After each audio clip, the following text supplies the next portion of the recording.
시간이 되고 또 목양의 계획이 되는 대로 오후 예배에 또 함께 여러분 재직 세미나로 계속 좀 이어서 갈 겁니다.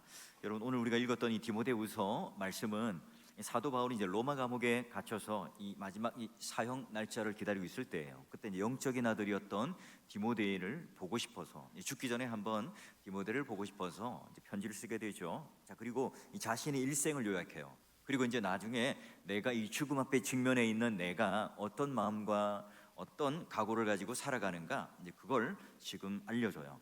오늘 우리들에게도 마찬가지죠. 뭐 이게 장례식장에만 듣는 위로의 말씀이 아니라 우리 평상시 삶을 살아갈 때 굉장히 중요한 위로의 말씀이 되기도 합니다.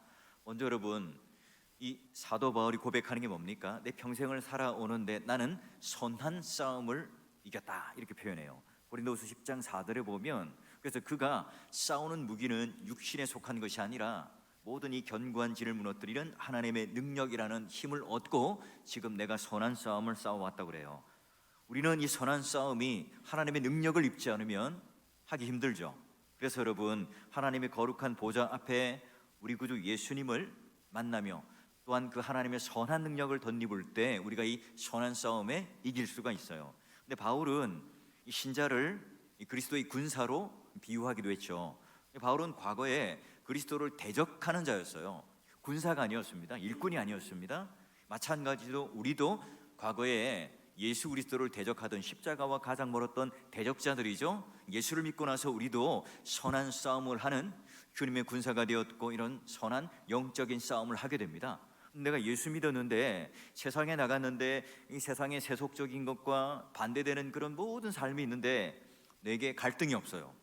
그런 어떤 싸움이 없어요. 그러면 여러분, 아직 내가 과연 중생을 받은 건가, 예수를 믿는 게 맞는가 한번 고민하고 생각을 해봐야 돼요. 그래서 오늘 우리가 이 교회 안에서 선한 싸움을 싸운다, 이 교회 신자들끼리 막 칼을 겨누고 갈등하는 것을 말하는 게 아닙니다. 그리스도의 좋은 군사란 어떤 싸움을 하며 어떤 대상이죠? 세상에 나가서 선한 싸움을 하고 세상에 나가서 마귀와 대적하고 세상에 나가서 세상의 질서와 함께 대적하며 싸우는 게 뭐예요? 바로 선한 싸움이죠. 오늘 우리가 오전에 배웠던 노예와 주인과의 관계 속에서도 그것도 여러분 영적인 선한 싸움이 될 거예요. 자, 그러면 싸움에 승리하기 위해서는 영적인 무기가 필요한데 우리 에베소서 말씀에 6장 10절에서 13절 뭐죠? 우리가 하나님 앞에 받은 전신갑주를 입는 거예요. 세상에 나가면 마귀의 계계도 있고 공격도 있죠. 이때 전신갑주를 취하여 하나님의 능력을 가지고 영적인 그 무장을 하고 승리할 수 있다. 그래서 여러분, 마지막에 한 손에는 믿음의 방패를, 한 손에는 성령의 검을 들고 가요. 자, 이게 바로 평생 이 바울이 내 평생 살아왔을 때 선한 싸움을 싸웠다 하는 내용의 이야기인 거예요. 자, 그리고 두 번째, 바울은 뭐라 그럽니까? 달려갈 길을 마쳤다. 지금 평생 이제 내가 주님의 그 길, 주님께서 디렉션하는, 가르치는 이 방향의 길로 걸어가 또한 완성된 길에 마쳤다는 거예요. 사도행전을 보니까 내가 달려갈 길과 주 예수께 받은 사명 곧 하나님의 은혜의 복음을 증언한 일을 마치려 하매 내 생명조차 조금도 귀한 것으로 여기지 않았다. 그 당시에 여러분 유행했던 마라톤이라고 하는 것, 이제 42.195km를 완주하는 그 장면이에요. 그런 전도의 사명, 복음의 생명을 전하는 일, 이게 내가 하나님 앞에 이방인의 사도로 받은 사명인데 이걸 내가 이제 마치고 마침표를 찍고 이제 피니시 라인에서 결승점 테이프를 끊는 그 순간에 왔다 하는 거예요. 근데 여러분, 우리가 인생을 살아가면서 이 믿음을 저버리지 않고 흔들리지 않고 견고하게 그 마지막에 완성까지 가는 게 참 쉽지가 않죠. 목회자는 또 목회자로서 초심의 마음을 잃지 않고 마지막 그 은퇴하는 그날에 또 우리가 마지막에 우리 인생을 마감하기 직전에 하나님을 부인하지 않고 하나님을 원망하지 않고 우리의 있는 위치 속에서 내 달려갈 길을 다 마쳤다. 여러분, 이런 고백을 하며 하나님 앞에 갈 수 있다는 건 정말 중요한 우리 믿음의 경주를 잘 마친 자의 표상이에요. 자, 그리고요, 바울이 마지막으로 이제 얘기하는 게 뭐냐면 믿음을 잘 지켰다, 이런 표현을 해요. 믿음을 잘 지켰다. 자, 그래요. 예수님께서 계시록의 말씀도 무슨 말씀이에요? 와서 예수 믿는 신자가 되었는데 똑똑똑 문을 두드려서 우리 함께 교제하고 식사를 나누자라고 얘기를 하는 거예요. 그런데 오늘 우리 마음 문을 닫고 그 주님을 영접하지 않고 교제하잖아요. 그러니까 이게 예수를 믿느냐 안 믿느냐의 문제가 아니라 예수를 믿었는데 예수를 믿고 난 이후에 계속해서 예수님과 그 인격적인 관계와 또 믿음을 가지고 있는가 하는 거예요. 그래서 우리가 달려갈 길을 달리고 싸움을 싸우는 그 과정 속에 믿음이라고 하는 것이 무슨 의미죠? 바로 오늘 내가 하나님 앞에 그냥 의지와 결단으로 뭘 이뤄내는 게 아니라 하나님과 내가 연결되어 있는, 내가 예수 그리스도 안에 있고 그분의 말씀이 오늘 내 안에 거하고 그로 인하여 내가 하나님과 관계되는, 마치 포도나무 가지에 그 나무가 또 가지와 붙어 있는 것을 통해서 그 말씀의 영양분, 주님께서 주시는 그 은혜, 선한 능력의 그 은혜가 내게 꼭 필수적인 그런 공급들이 되어지는 그걸 말해요. 그래서 마지막에 바울은 그 면류관, 생명의 면류관이라고 하는 것을 고대하고 소망하며 살아갔던 거죠. 의의 면류관, 생명의 면류관, 그게 바로 오늘 우리가 쟁취하는 것이 아니라 그건 하나님께서 우리에게 주시는 거죠.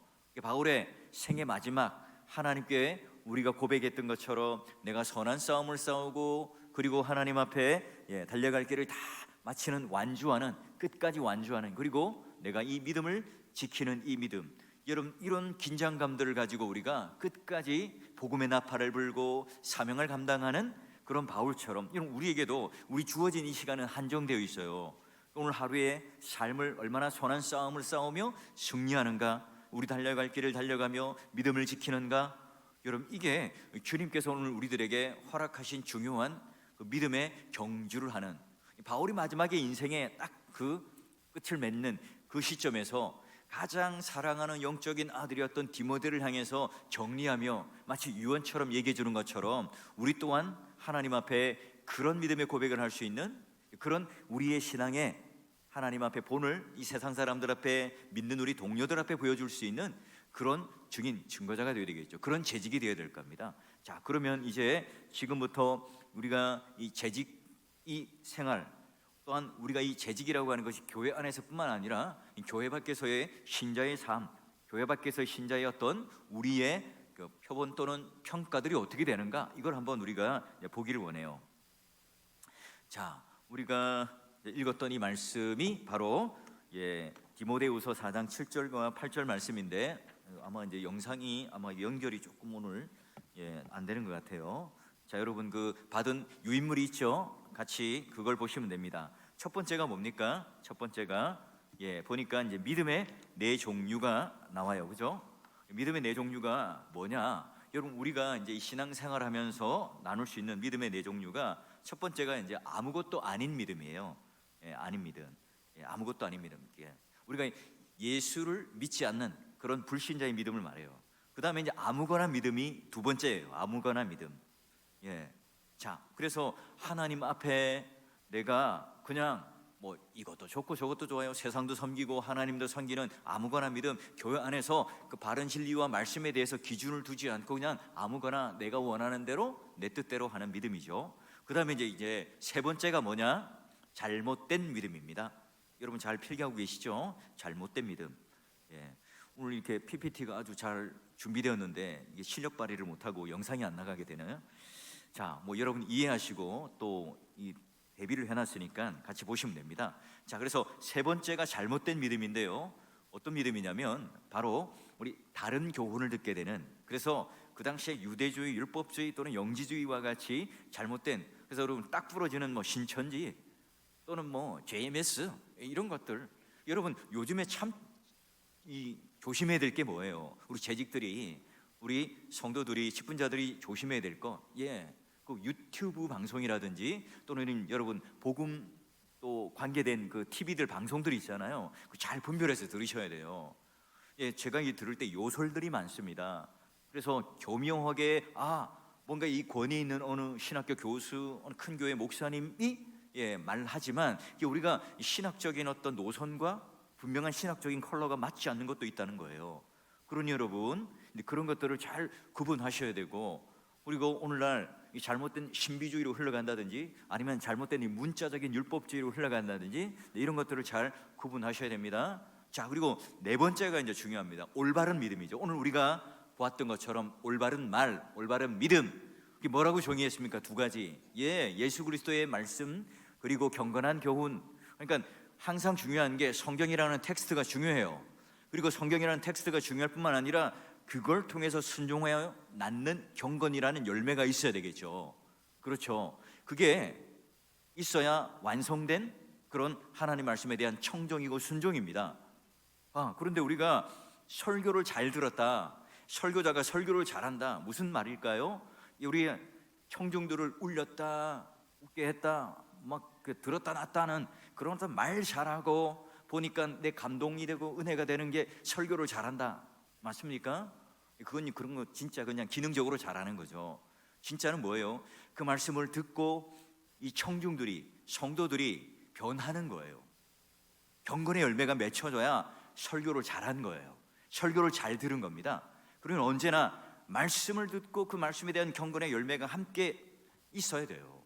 내 고집을 꺾고, 내 아집을 꺾고, 내 자존심을 꺾고 하나님께서 말씀하시는 그 뜻대로의 순종하는 삶, 그게 여러분 중요한 올바른 믿음이에요. 그래서 여러분 우리가 직분자가 되었다는 게 나는 어떤 직분, 어떤 지위를 가졌느냐, 이게 중요한 게 아니에요.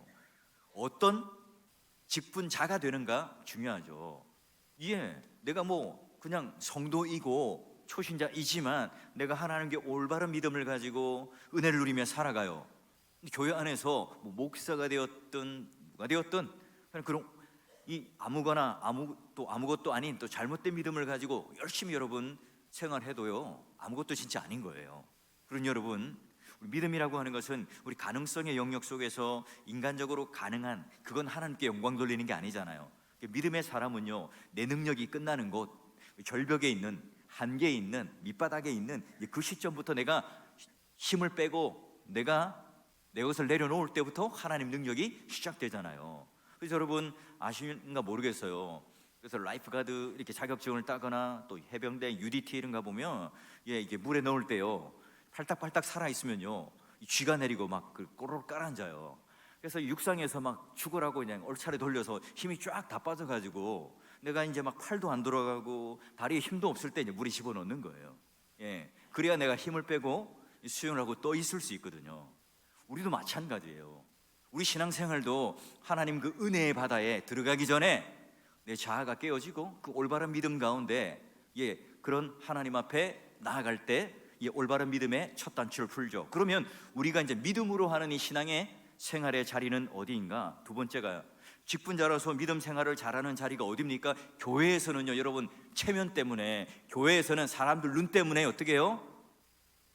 잘해 보이는 것처럼 하고 살아갈 수 있습니다. 그럴 수 있죠. 얼마든지 그럴 수 있습니다. 그래서 여러분, 내가 믿음이 없이도, 중생되지 않았는데도, 회개가 없는데도 얼마든지 교회 생활 오래 하면요, 사람들로부터 그 겉모습을 인정받으면 직분자가 될 수 있다니까요. 근데 중요한 게 뭐예요? 첫 번째, 하나님을 절대적으로 의존하는 게 바로 믿음의 자리입니다. 하나님을 절대적으로 의존하는 게 믿음의 자리인데요. 자, 그래서 첫 번째 동그라미 1번이 뭐냐면 믿음의 자리가 중요해요. 그래서 우리가 믿음의 이 자리에 있다는 것, 바로 오늘 우리가 믿음의 경주를 마치고 나면 하나님께서 생명의 면류관, 의의 면류관을 준다고 그랬잖아요. 그러니 우리가 하나님 앞에 내가 이 믿음의 자리를 잘 지켰는가, 이게 하나님 앞에 칭찬받는 면류관을 받는 기준이에요. 우리가 평상시 내가 얼마나 내 믿음의 자리, 기도의 자리, 예배의 자리, 오늘 내가 하나님 앞에 교회에서 섬겨야 되는 이 자리를 잘 지키는가? 여러분, 이게 쉽지 않아요. 쉽지 않습니다. 우리 단기 선교 가고 뭔가 우리가 이 단기적으로 뭔가 힘을 내어서 으쌰으쌰해서 행사 치러내는 거, 이거 쉽죠? 쉽지는 않지만 그 시간 안에 하면 되잖아요. 그런데 내 평생을 같은 자리에, 같은 시간에, 같은 하나님의 태도를 가지고 기도의 자리와 예배의 자리와, 그런데 내가 믿음의 자리를 지키는 것 쉽지 않습니다. 그런데 이게 직분자 재직의 가장 중요한 기본이라는 거죠. 첫걸음이라는 거예요. 그러니 뭔가 우리가 뛰어난 믿음, 탁월한 믿음을 가지고 사람들이 볼 때 와, 이런 감성 또는 감탄을 지어내는 이제 그런 행동이 아니라 꾸준하게 진득하게 그 자리에 그대로 그렇게 하나님 앞에 믿음의 자리를 지키는 사람이 바로 의의 면류관, 생명의 면류관을 받는 자로 칭찬받는 거예요. 자, 그리고 두 번째가 있어요. 꿋꿋하게 지키는 것도 중요하지만 충성의 자리로 가는 게 중요합니다. 그래서 많은 증인 앞에서 내게 들은 바 충성된 사람들에게 부탁을 하는데, 뭐 이제 바울에게서의 충성은 뭐예요? 말씀을 잘 가르치는 거겠죠. 말씀을 잘 가르치고 또 복음을 전파하는 그 증인일 거예요. 제가 저번에 한번 말씀드렸죠. 증인이라고 하는 단어는 굉장히 무시무시한 단어입니다. 내가 본 것, 직접 목격한 것을 내 목숨을 걸고 증언하는, 재판정에서 증언하는 사람이에요. 그래서 내가 예수 그리스도를 증언하는 증인입니다, 이 표현은 나는 순교자가 되겠습니다, 나는 그 황제의 숭배를 거부하고 내가 순교를 각오하겠습니다, 이 말이 증인이라는 말과 똑같이, 그래서 여러분 마티르, 순교자라는 단어가 똑같은 동의어로 쓰이는 거예요. 무엇을 부탁했죠? 사도 바울에게 복음을요. 그래서 하나님께서는 또 뭘 위탁하죠? 복음을 위탁을 해요. 그리고 그 복음은 어떻게 됩니까?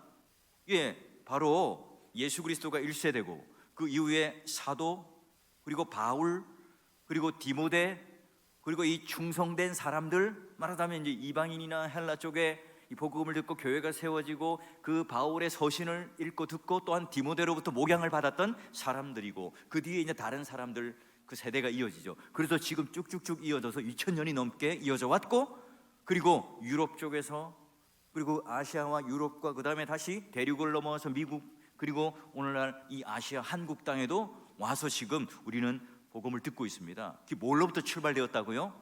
충성의 자리를 지킴으로. 바울이 뭘 했다고요? 이방인의 사도로 복음을 전했다고요. 그래서 여러분, 우리 찬양대 깨꼬리같이 노래 잘 부르는 것, 갑자기 찬양대니까 정신이 번쩍 들죠? 졸다가 찬양대 깨꼬리 같은 음성으로 노래 잘하는 것 중요합니다. 그런데 뭐예요? 충성의 자리로 끝까지 믿음의 자리를 잘 지키시는 게 하나님께 더 여러분 칭찬받는 거예요. 자, 감사합니다. 세 번째가 이제 뭐예요? 동그라미 세 번, 순종의 자리예요. 여러분, 성경에서 말하는 믿음이라는 말은요, 항상 뭐가 따라온다고요?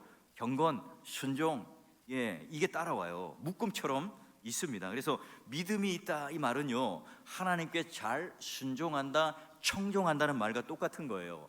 그래서 순종의 자리가 중요하죠. 여러분 잘 알고 있는 사울과 다윗의 큰 차이가 뭐예요? 사울은 하나님 말씀을 듣는 것처럼 했지만 그 말을 온전히 순종하지 않아요. 이 다윗은 뭔가 이 배반하고 죄의 나락에 빠지지만 그러나 다시 하나님 말씀을 듣고 순종을 해요. 그래요. 그게 바로 중요한 차이죠. 자, 그러면 이제 이 갈로에 우리가 보시면 중요한 게 이제 성숙을, 첫 번째 우리 절대적으로 믿음을 의지하는 믿음의 자리가 중요하고, 이제 큰 두 번째가 바로 뭐냐면 성숙을 지향하는 믿음의 자리예요. 성숙을. 제가 성경 하나 읽어보면, 그러므로 나의 사랑하는 자들아, 너희가 나 있을 때뿐만 아니라 더욱 지금 나 없을 때도 항상 복종하고 두렵고 떨림으로 너희 구원을 이루라. 무슨 말이에요? 성장, 성숙이 이루어지지 않는 그런 믿음은, 정체된 믿음은 바로 어떤 믿음이에요? 퇴보하는 믿음이죠. 여러분, 은혜가 없는 지식은요, 아주 무서운 무기가 됩니다. 그 지식이 없는 이 은혜는요, 너무너무 천박해요. 그러나 은혜와 이 지식이 합쳐요. 성령과, 바로 이 성령의 조명과 하나님의 말씀이 합쳐요. 그럴 때 여러분, 오늘 우리의 삶과 신앙이요, 폭발하는 거예요.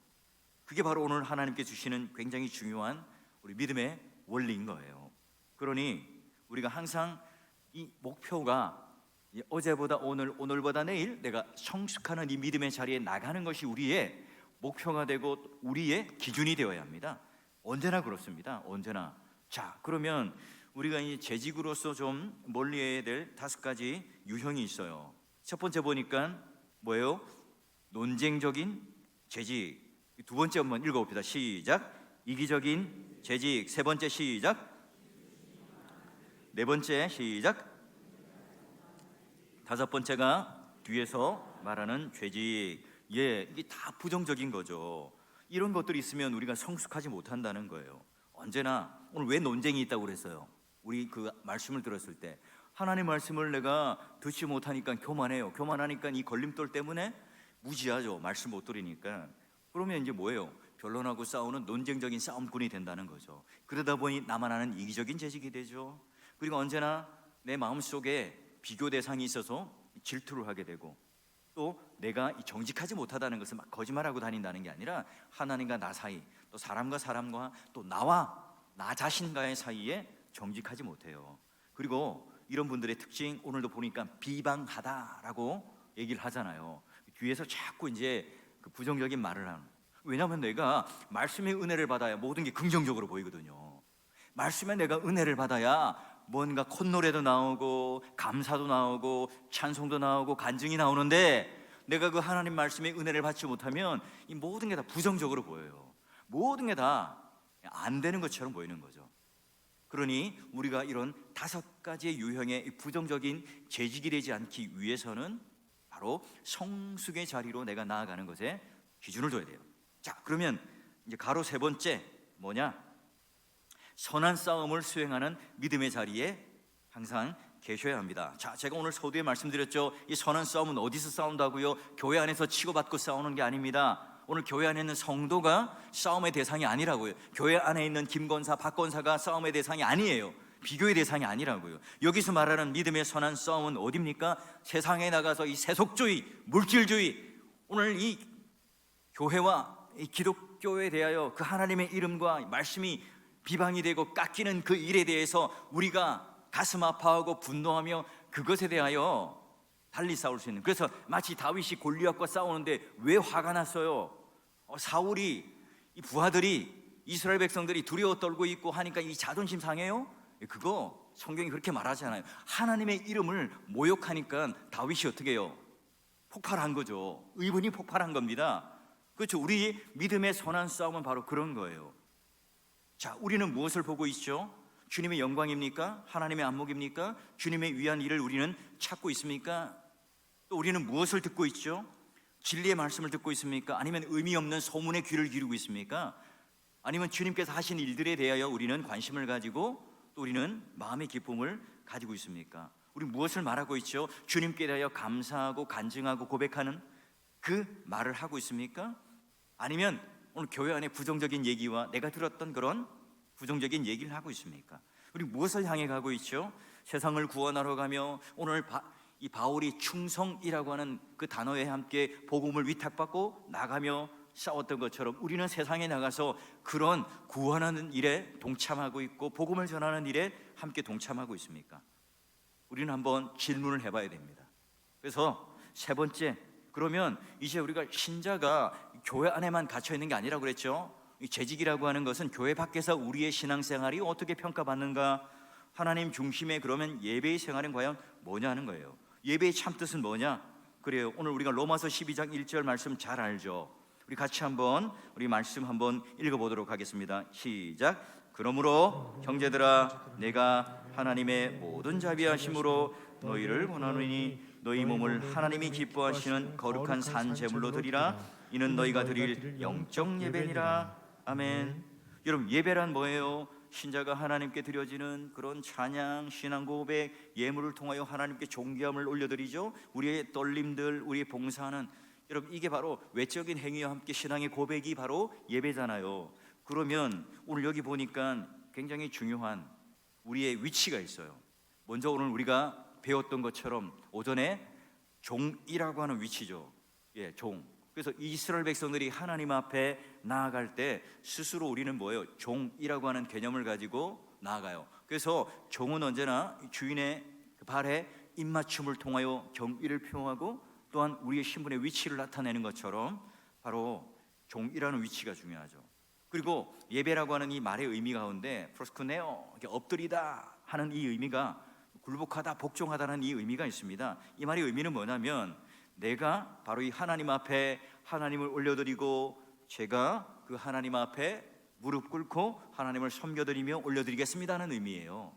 3번째가 이제 어떤 의미가 있냐, 입맞추다는 의미가 있습니다. 입맞추다. 예, 이게 무슨 말이냐? 고대 헬라 세계에 딱 가면 자, 어떤 땅을 정복하거나 딱 하면 그 땅에다가 입맞춤을 하는 걸 봤죠. 이게 무슨 의미냐면 하나의 그 땅의 그 신들에 대한 존경의 표시로 했던 거예요. 자, 그런데 우리는 누구에게 입맞추죠? 하나님께 입맞춰요. 그래서 인간의 존재의 목적은 하나님께 예배하는 데 있다는 거예요. 뭐로요? 영과 진리로, 바로 하나님께 예배하는 자로 서게 되는, 그게 바로 인간의 존재 목적입니다. 그래서 우리가 선교를 하고 우리가 전도를 하는 모든 목적은 뭐예요? 교회가 북적북적되고 교회 같은 재정들이 넘쳐나고, 그게 목적이 아니죠. 그들이 뭐예요? 세례를 받고 그들이 뭐가 됩니까? 예배자가 되는 겁니다. 하나님께 영광을 돌리는 예배의 처소가 생기고 또한 교회가 생겨나는 거예요. 그래서 사도 바울이 선교 여행을 쭉 다니면서 뭘 가장 관심 가졌습니까? 그곳에 교회가 세워지고 하나님께 예배드리는 사람들이 생겨나서 하나님께 영광과 예배를 드리는 그 사람들이 계속해서 생겨나는, 그걸 지금 목적과 또한 그것을 목도하는 일에 최선을 다했던 거예요. 그래서 여러분, 예배라고 하는 것, 이 장소, 시간, 이것보다 더 중요한 게 뭐예요? 예배의 대상이 삼위 하나님께서 오늘 우리 믿음의 대상이 되고 진리와 성령으로 하나님과 만나는 이 일들이 더 중요한 예배의 요소인 거죠. 여러분, 우리는 어떤 자세로 예배를 드리죠? 주일에 그냥 왔다 갔다 하는 그런 재직입니까? 교회 밖을 나서면 내가 하나님과 상관없는 사람이고, 교회 밖을 나서면 눈 딱 감고 김대리 한잔해, 우리 저 김 과장님도 어느 교회 안수 집사야, 그런데 이 사회생활하면 다 이런 거야, 이렇게 우리는 이렇게 세상과 타협하며 살아갑니까? 아니면 우리가 거절할 줄 아는 거는 거절할 줄 알고 살아가는가요? 여러분, 이게 너무나 세상 사람들 앞에 중요합니다. 여러분, 군대 가면 뭐 요즘에는 안 그럴 거예요. 담배 펴, 술 한잔해, 이렇게 해서 막 그 고참들이 갈구잖아요. 그럴 때 여러분, 어정쩡하면 어때요? 평생 끌려다니지만 초반에 한두 대 그냥 이제 두들겨 맞고 나면 이거 기독교 환자구나, 얘는 기독교 환자는 건드리면 안 되겠구나, 자유함을 얻습니다. 제대할 때까지. 그게 결정이 중요한 거죠. 자, 여러분, 두 번째, 그러면 참된 예배의 행위란 과연 무엇인가 하는 거예요. 그러면 이제 이 행위라는 단어가 들어가잖아요. 우리가 그냥 가만히 앉아 있는 게 아니라 뭔가 우리가 움직이는 거잖아요. 자, 보니까 여호와의 이름에 합당한 영광을 그에게 돌릴지어다. 뭘 들고 갑니까? 입술만 들고 가니까 예물을 들고 갑니다. 그리고 그의 궁정 안에 들어갑니다. 그렇죠. 먼저 하나님을 뭐 하는가? 기쁘시게 하는 행위예요. 여기 보니까 밑줄이 하나도 안 그어져 있네요. 하나님을 다음에 기쁘시게 하는 행위입니다. 그리고 두 번째가 구원의 은혜에 대하여 베풀어 주신 구원의 은혜에 감사하는 행위입니다. 세 번째가 삶의 최고의 가치를 뭘 하느냐? 경험하는 행위입니다. 그 중간에 하나씩 넣어 주시면 되겠습니다.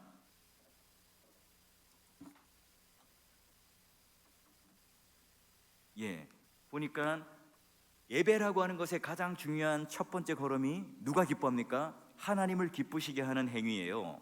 나의 즐거움과 나의 기쁨도 있지만 하나님을 기쁘시게 하는 게 그런 여러분 예배의 초점이고요. 그리고 나서 이제 우리는 기뻐하고 우리가 즐거워하고 우리가 은혜를 누리는 건 뭐예요? 구원해 주신 것에 대한 감사의 반응으로 가요. 그리고 이제 이 예배를 통해서 우리는 뭘 경험하죠? 내 인생의 최고의 시간이고 내 인생의 최고의 그런 하나님과의 만남을 통한 이 경험을 통해서 누리는 것이 바로 예배인 거예요. 그죠? 그러면 우리가 이런 예배를 드릴 때 한번 점검해 봐요. 우리가 이제 예배를 드릴 때마다, 매주 공예배를 드릴 때마다 참된 예배를 드린 이 결과가, 열매가 과연 무엇인가 하는 거예요. 지금 내가 예배를 드리는데 주님께서 높임을 받고 계신가? 아니면 내 만족과 내 유익과 내 기쁨에 대하여 초점이 있는가? 오늘 이 교회가 왜 이렇게 주차장이 복잡해? 오늘 왜 이렇게 이 교회가 이게 부산스러워? 오늘 찬양대는 왜 이렇게 음정 박자가 안 맞아? 오늘 목사님은 왜 이렇게 설교를 버벅대? 자, 여러분, 이런 것들이 오늘 우리 안에 자꾸 이제 눈에 들어오고 또 그런 것들이 자꾸 판단되어져요. 그럼 자꾸 하나님을 놓쳐버리죠. 그러니 예배를 통하여 중요한 것, 주님께서 높임을 받고 계신가 중요합니다. 그리고 두 번째, 우리가 예배를 드릴 때 점검해야 될 것, 그 예배를 잘 드렸다는 이 열매가 뭐냐? 내가 하나님 말씀에 대한 열정과 배고픔과 허기짐이 있는가 하는 거예요. 예. 그래서 내가 예배 드리기 전부터 말씀, 이 주보를 보고 오늘 어떤 본문의 말씀인지, 어떤 제목의 말씀인지, 오늘 여기에 내가 어떤 내 안에 새로움이 있을지. 그래서 이 본문이 내가 수십 년 동안 읽었지만 낯설게 느껴지고, 이 본문을 통해서 내가 뭉개지지 않고 그 안에서 오늘 하나님께서 마치 나에게 직접 들려주는 이 음성이 과연 무엇이 있는가? 그런 어떤 말씀에 대한 사모함과 열정이 있는가? 그게 여러분 우리가 예배를 대하는 이 중요한 태도예요. 자, 그리고 오늘 세 번째, 하나님과 이웃을 통해 내가 더 사랑하도록 인도하는가? 말씀을 들었는데요, 하나님을 더 사랑하고 이웃을 사랑하는 것보다 이 정죄의 칼날들과 독화살들과 창들이 막 나에게 생겼어요. 이 말씀을 듣고 나서 이 말씀을 자꾸 이제 주위를 둘러보는 거죠. 예, 저 사람이, 저 집사가 이 말씀을 들어야 되는데 이 정죄의 도구로, 정죄의 대상으로 삼아서는 안 되고, 오늘 하나님을 사랑하고 이웃을 사랑하는 것으로 나를 인도하고 적용하는가? 이게 중요합니다. 그리고 네 번째가 참된 예배를 드린 결과가 뭐냐? 진리와 영적인 깊이를 더해 주는 거예요. 자꾸 내가 이 하나님 말씀 안으로 들어가고 하나님 말씀이 더 드러나요.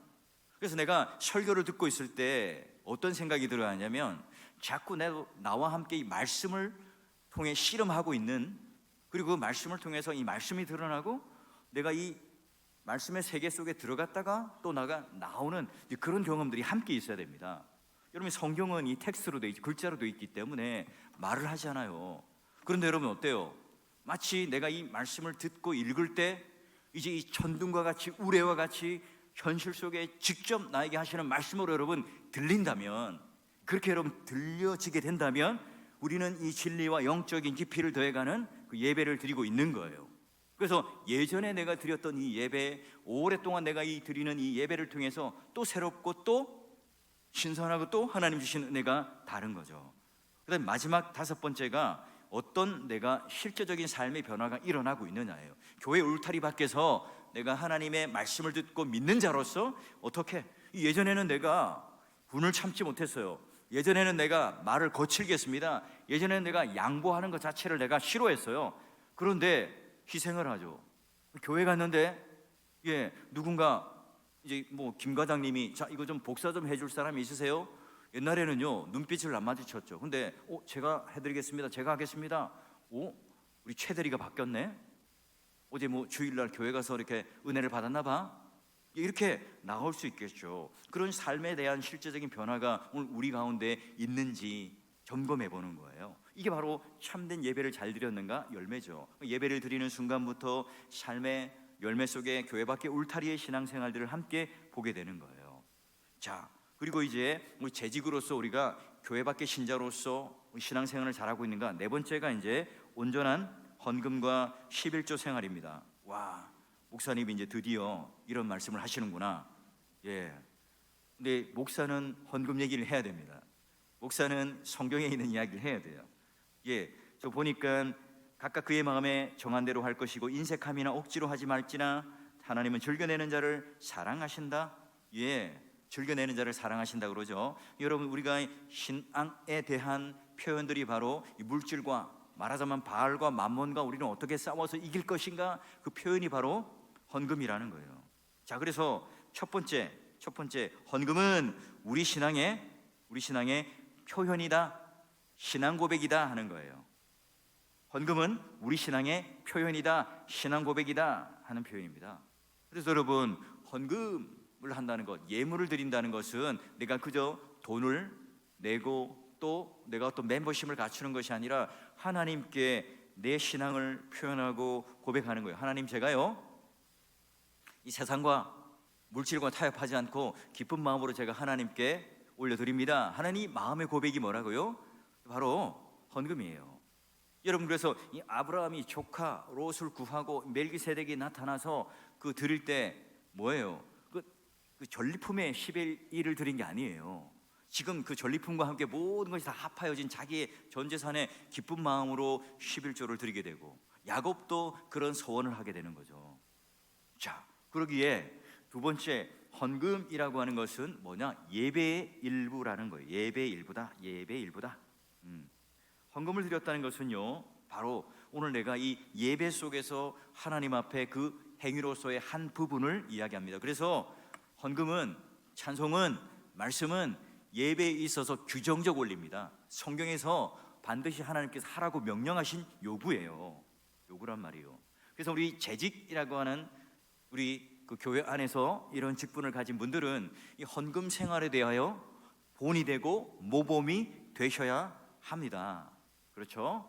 그리고 세 번째가요, 11조 헌금은 하나님의 명령이에요. 오늘날 여러분 잘못된 유튜브라든지 이런 데 막 보면 잘못된 그런 내용들이 많아요. 여러분, 하나님 명령의 그 동그라미 1번 순종하는 신앙의 행위고요, 두 번째가 동그라미가 하나님께 모든 것을 주셨다는 것을 인정하는 행위예요. 이것도 이제 신앙의 고백이 되죠. 11조에 관련된 유튜브들이 뭐 이렇게 많이 돌아다니는데, 어떤 분들은 보니까 교회 말고 NGO에다 내는 것도 뭐 11조고 뭐 여러 가지 사건들을 연결시켜서 얘기하는데요. 여러분, 뭐 다시 제가 기회가 있으면 이 구약으로부터 신약의 구속사적인 입장에서의 어떤 우리 헌금과 11조는 어떤 그런 연결이 있는가 다시 한번 논의할 거예요. 그래서 여러분, 멜기세덱으로부터 시작했던 것이 히브리서에서 어떻게 완성되는가, 이게 너무너무 중요한 우리의 가르침입니다.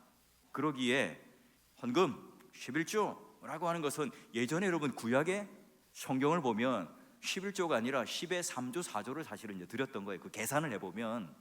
그런데 우리는 착각하고 오해하고 있고요, 그 다음에 신약에 와서도 우리가 문자적으로 잘못 우리가 이해하고 있는데요, 그 성경을 우리가 살펴볼 때 그 본문을 만나게 되면 설명을 해드릴게요. 자, 그러면 마지막 네 번째로 헌금이라고 하는 것은 어떻게 이해하라고요? 상황, 시대적 상황 조건이 아니라 성경적으로, 헌금은 성경적으로 하셔야 되는 거예요. 기분, 뭐 옛날에 이런 일본 말 있죠. 기마이. 기마이 아십니까? 기마이로 하다, 뭐 이렇게 해가지고 뭐 이렇게 기분에 따라 하는 게 아니라 헌금은 성경적으로 하는 거예요. 그래서 첫 번째 동그라미가 뭐냐? 규칙적이고 체계적으로 드려야 합니다. 규칙적이고 체계적으로 드려야 합니다. 무슨 말이냐? 내가 이제 마음의 기분이 좋으니까 석 달치 모아서 내가 11조 한 번에 드리고, 또 뭐 올해는 내가 이제 기분이 별로 안 좋으니까 교회가 마음에 안 드니까 뭐 올해는 11조 패스하고, 이런 게 아니고요. 언제나 하나님 앞에 규칙적이고 또 규모 있게 체계적으로 드려야 해요. 그게 여러분 헌금의 기본이고요. 두 번째가 수입에 비례하여 드려야 됩니다. 두 번째가 수입에 비례하여 드려야 됩니다.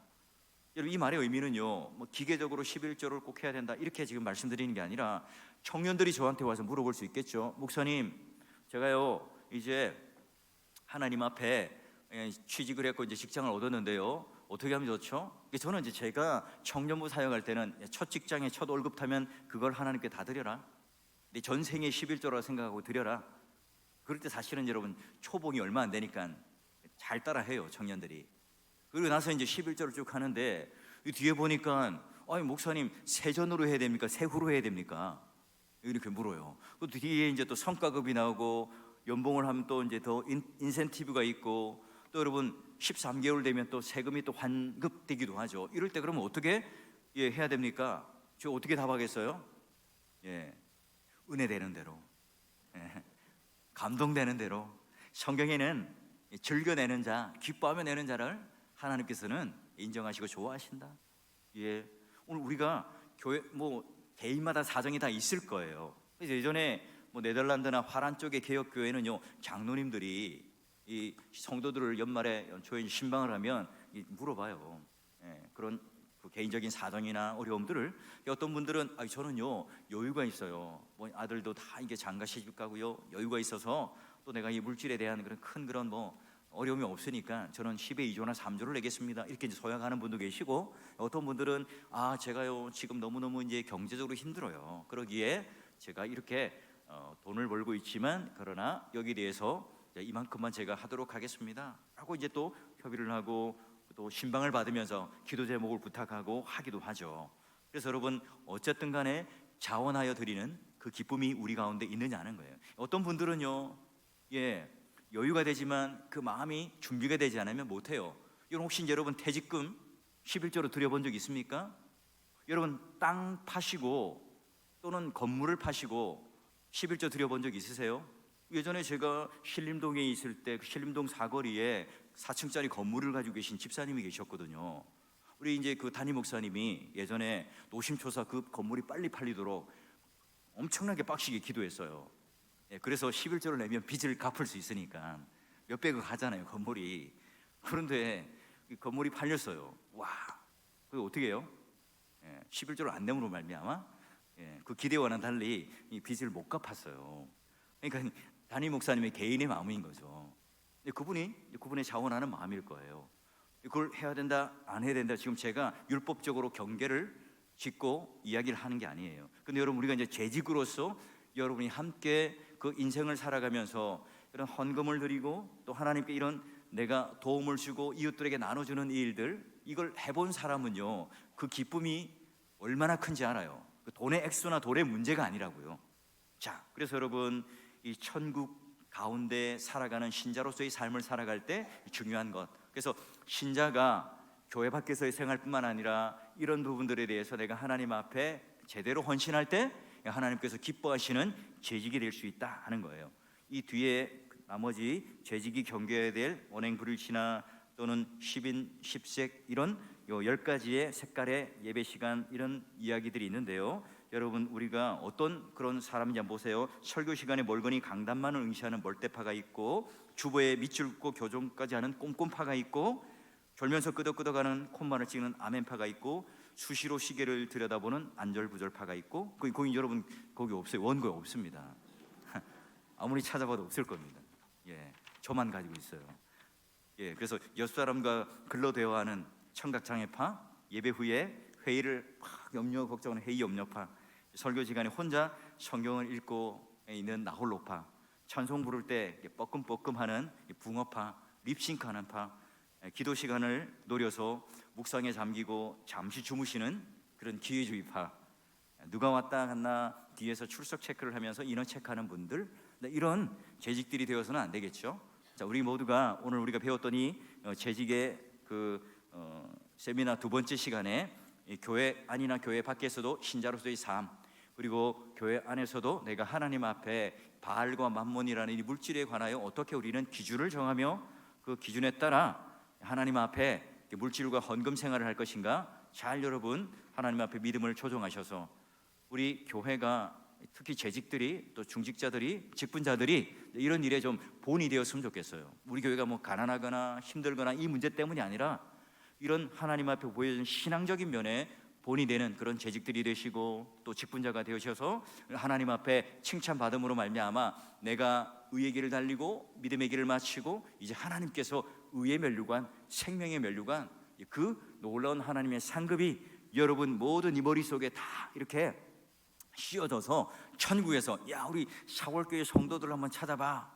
그래서 모두가 다 번쩍번쩍 빛나고 아주 화려하고 너무나 멋있는 그런 생명과 의의 면류관을 함께 쓰고 함께 찬양 드리고 함께 예배하는 그런 천국에서 만나는 것을 소망하며 살아가는 그런 성실한 재직, 칭찬받는 재직이 될 수 있기를 주의 이름으로 축원합니다.